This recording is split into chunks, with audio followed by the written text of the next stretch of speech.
Check, check. Yeah, what up, players? Welcome to episode 51 of the Player One podcast. I am your host, Tyrone Jr., aka Hollywood Champa. This is your first time tuning in. What up, player? If you've been here before and you decided to return, welcome back, player. I appreciate you all. This go round, we have an official sponsor. Make some noise for Seasoned Goods.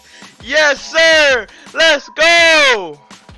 These are hand poured, non toxic, vegan, clean burning candles.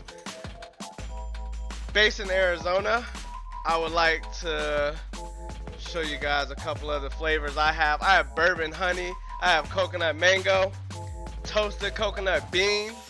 There's so many flavors to choose from. You guys can follow the Instagram. I will have the accounts tagged. Instagram handle is seasoned underscore goods. Seasoned is spelled SZND underscore goods. Check them out. These things smell wonderful. I got to choose. The homie Ashley hit me up. I was like, yeah, let's set this up. I said, let's do it. And so she sent me a whole list of different flavors, scents. I got my care package. Here we go. The boxing is even cool. You got the custom tape, the custom print. Did you stamp that? How did you do that? And then a special note, a handwritten note. Hope you enjoyed the new candles. Thank you, Ashley. Thank you. For real though, these things smell wonderful. If you guys are into candles, it's the holiday season. Now is the best time to shop for candles. And I have a special code. If you guys go to the website and type in player one, no space, player one, you get a special discount. And it lets the company know that you guys have come from me. So if you guys could do that, man, I should light this right now. I should light this right now. I'm not going to. Oh man, it smells so good. So good. One more time. Oh man, yeah. Honestly, that'll be the perfect gift for the holiday season coming up. Episode 51. We're out here. Season goods. As you guys can see, we have the logo up there. Let's go. This is so cool. All right. I'm not gonna keep you guys long. The last episode, I broke like 40, 50 minutes. This time, I have the outro music queued to play around 16 minutes. I want to be done by 15. Okay. I want to shout you guys out. The last episode, episode 50, Clippers Media Day, broke 280 views on YouTube. Yes, sir. Yes, sir. I appreciate you all. Let's keep that thing going though. The goal was 100. We broke that. Then it was 150. We broke that. Y'all done sent it up to 280. It was like 288 last time I checked. Let's keep that going, man. Man, that's so awesome. You know how we do? Got 3 segments to the episode. We have the roundup, we have Would You Rather, and then we have Story Time with Hollywood. Let's get this thing rolling. Again, episode brought to you by Seasoned Goods, non-toxic vegan candles. Mwah, mwah. And if you know me, you know I love candles. So this is like the perfect. This is perfect. And Ashley, I'm gonna need way more. This is nice, but this is gonna last me not long enough. So we're gonna go ahead and set this up. We're gonna get this thing rolling. Again, player one. Use the code player one. Get your discount. Tell them I sent you. All right. Round up. So yeah, the YouTube 280 plus views. I see you guys are starting to enjoy the YouTube more than Apple Podcast, Spotify. I still have some listeners out there, but you guys have really transitioned to YouTube. That's dope. I love to see the numbers. Um, what's going on with me? I've been slacking when it comes to running. I just have gotten lazy, I guess. I don't know. I'm finding more excuses to skip my runs and just sit days out. I don't like that. So my boy Phil, shout out Philip, he hit me up. He was like, "Yo, man, Thanksgiving. If you're not going home, I'm running this 10K. A 10K is 6 miles." He hit me up, hit me and the homie up. I was like, all right, I'll do that. So now I have something to push towards. So that's what I have going on. We have the Run Club on the Nike Run app if you want to get down. It's just some way to track your distance. It's fun. Uh, you just racing yourself. Like we're not racing each other in the app or none of that, but you can kind of see what your friends are doing, so it's fun to join. But yeah, I have something now to push towards. 6 miles on Thanksgiving Day. I used to laugh. I used to look at those people and call them crazy for going on runs and running little 5Ks or any type of exercise on Turkey Day. But here I am, done signed up. I'm gonna start training for that yesterday. Uh, would you rather? Usually I give you two options. Would you rather do this? Would you rather do that? Red pill, blue pill, left, right. You know. This go round, I want to know what would you guys rather hear me speak on. I kind of don't have a specific structure. I have a structure, but I'm not on the same topics every week. I'm not trying to be. But if there's something you'd want to hear about, I will speak on it. I was once told before, I have some friends who listen to like the true crime podcast. I could tell you guys a little more about stuff that's going on around me. I spoke on the porch pirate that me and my roommate, my cousin, have had. We caught him in 4K on the Ring camera, and I bumped into him in the neighborhood, and I wanted all the smoke. But I was also like worried that I'd get in like huge trouble, so I FaceTimed the homie like, "Yo, I got the homie right here, the porch pirate. I got him right here." It was a whole scene. I don't know if I spoke on that part, but tracked him down. I found out where he lived, all that. I seen him around the neighborhood, and I followed him one day and found his house. Like I was ready for war, dog. He was stealing our packages. I could tell you things like that's going on in my life like that. Last night I went on a little 3 mile run after work, and there was an injured opossum, and I learned recently they're opossums, not just possums.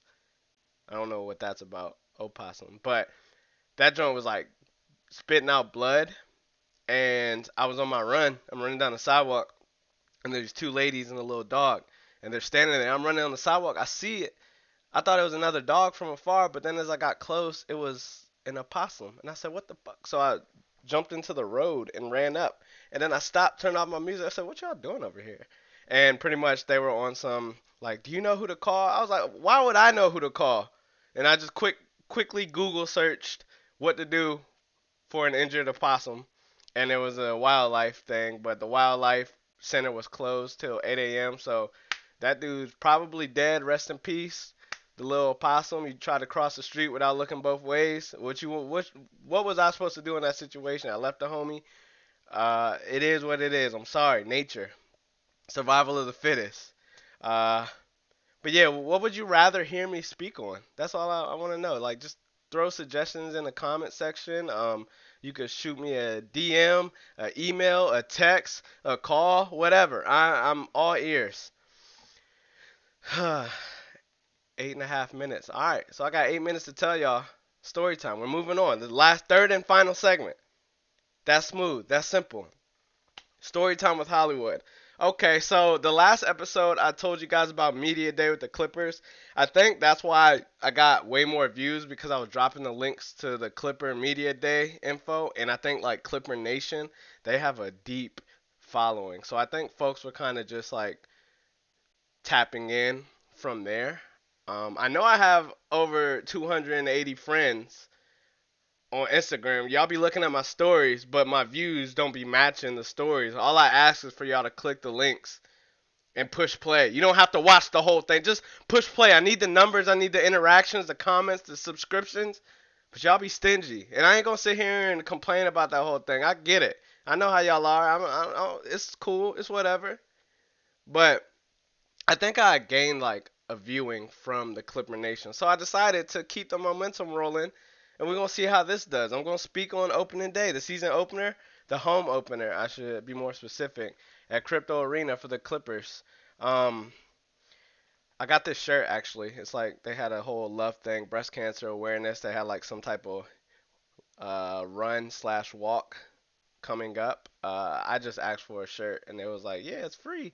I was working, and I was like, "Hey, can I get one?" They was like, "Yeah, sure," and they gave me one, so I'm repping this Breast Cancer Awareness Month. Um, but yeah, season opener, man, it was dope. One of the coolest things that the Clippers did. Again, I give the Clippers a lot of credit. I work in the community relations department, and I've always been the type. I've coached little leagues, and I just enjoy the community. Anything that's like for the community, I've always been involved in that type of stuff throughout life. Mainly from sports. I think sports is a great way to get back. But the Clippers, they do a great job with giving back. I worked a camp with the Clippers, a little basketball camp, and over the summer, and it was all the local rec centers. They had just one giant field day, and we had a whole station, and we were just teaching kids like some basketball drills and stuff. And then the mascot of the Clippers came out and played a little bit. It was a lot of fun. But the Clippers do such a great job with giving back to the community. So what they did for game one, uh-oh, I'm losing focus. How do I do this?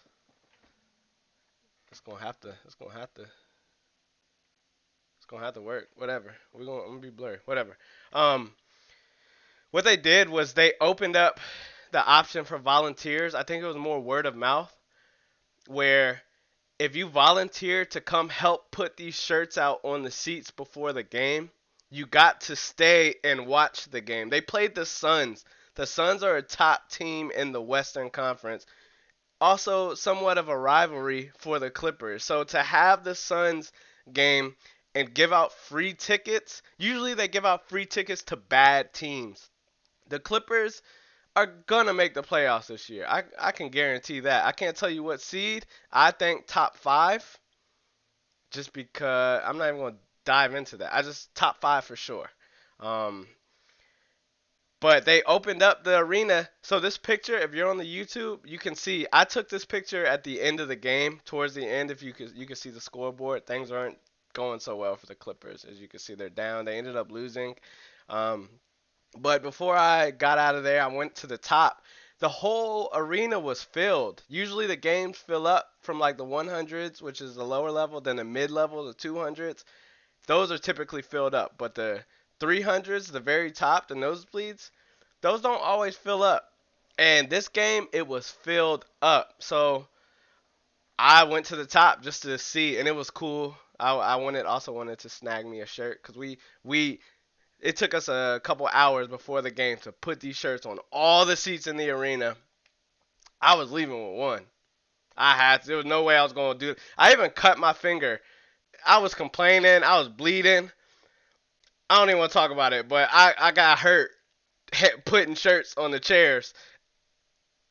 Man, I'm embarrassed to tell y'all that. But anyways, that was the coolest thing that they opened up the arena. Volunteers. I asked two of the volunteers. I said, "How'd y'all like find out about this?" One of the lady was like, "Oh, they told us at our church." I said, "What? Clippers are reaching out to the churches and they're bringing in these what religious folks?" That was cool. What, okay, and then the other guy was like, "Oh, somebody told me." So word of mouth, it just spread out. And if you volunteered, you got to come help. You get to see them. Oh, it was a doubleheader that day. The Lakers played first. So after the Lakers finished, they had us cooped up in this little Clippers VIP dining hall. And then when the Lakers finished and they cleared out the arena, they let us out, and then we were able to start putting the shirts out. And while that was happening, you got to see the folks come and change the court. So it was a cool experience for anyone who hasn't been there that early to a game. Me as an employee, I've seen them switching the courts from hockey, from Lakers, from concert events to basketball. So I got to see them lay down all the blocks of wood and all that and turn it into a basketball arena. So the fans, the volunteers got to come in and see that type of stuff. I thought that was the coolest thing, cool experience for everybody. Um, this game was dope because I had the opportunity to escort. I was with a group of Clipper staff. It was like five of us maybe. We escorted 50 kids down to the tunnels, the player tunnels where they come out for the entrance before the game. And we pretty much lined them up along the sides. And so we were there in the tunnels pregame, And then when you hear it was cool to be on this side. Like usually I like when I go to games as a fan, I get there early. I like to see players warm up, go in. I like to see the teams come out, do the introductions. I like to be there for everything. But for these kids, they got to go down before the game, pregame, and players were coming in, going out, doing their warm ups and all that. But then you got to see the team come out. We were right there, and the team came out, and you hear the announcer call for the team. The mascot was in the tunnel messing with the kids. It was the coolest experience. I posted a TikTok. If you guys don't follow me, I'll post all my links for all my social medias, but I posted it on my Instagram as well. TikTok. I think I posted it on Twitter. I'm out there. One thing that kind of sucked, I got like 50 seconds. I told y'all about me and John Wall. John Wall is like one of my favorite players. I got to chat with him in media day. Now I'm in the tunnel. John Wall was there. I'm thinking, oh, he gonna see me. He gonna remember me. He didn't see me. He didn't remember. I don't think he remembered me if he saw me. He didn't see me. I know he didn't see me because I was waiting for him. I was gonna be like, "What's up, John? What's up? Good luck today." But he was locked in. He had his hoodie on. You know, they got the little warm up, zip ups, and then the hood. And he put the hoodie on. And he was like doing his thing. So I didn't want to bother. But just that whole experience, got to be in the tunnel with the kids and then escort them and do all that and that. Yeah. I think I'm gonna like give you guys more on my experience working for the Clippers though. I think it's a cool angle for those who might want to get in the sports field and such. I once had a professor from Old Dominion who I took a couple classes under. He just reached out on LinkedIn and was like, "Yo, would you come back and speak to the class? You could do it through Zoom." I was like, "I'd love to." So we just kind of like that's up in the air on whenever I'll do so, but just to give people more insight on the sports field. But you can hear the music playing. I told y'all I was not gonna hold y'all. Episode 51. Thank you for tuning in. I'm not sure what the hell is going on with this camera. Why it's lost focus. Come on, man. Come on. But thank y'all for tuning in. There we go. Focus now. It's too late now. You might as well let me blurry. But those who tuned in, I appreciate y'all. Episode 51. Again, seasoned goods. These candles smell amazing. I'm telling you. Toasted coconut bean, coconut mango, bourbon honey. There is a whole list. I went back and forth with Ashley. I was like, yo, I like coconut. That's cool. And then, so I got 2 coconut flavors. I like mango, coconut mango, bourbon honey. I drink bourbon. So, like, this is worked out. But I am going to need more. Use the code PLAYER1. Get you some candles. Get some gifts. She going to write you a special little handwritten, personalized thank you. All that. It comes with like the instructions on how to care for the candles and the background of the business. All that. Episode 51. Player One Podcast. I appreciate y'all again. Yeah.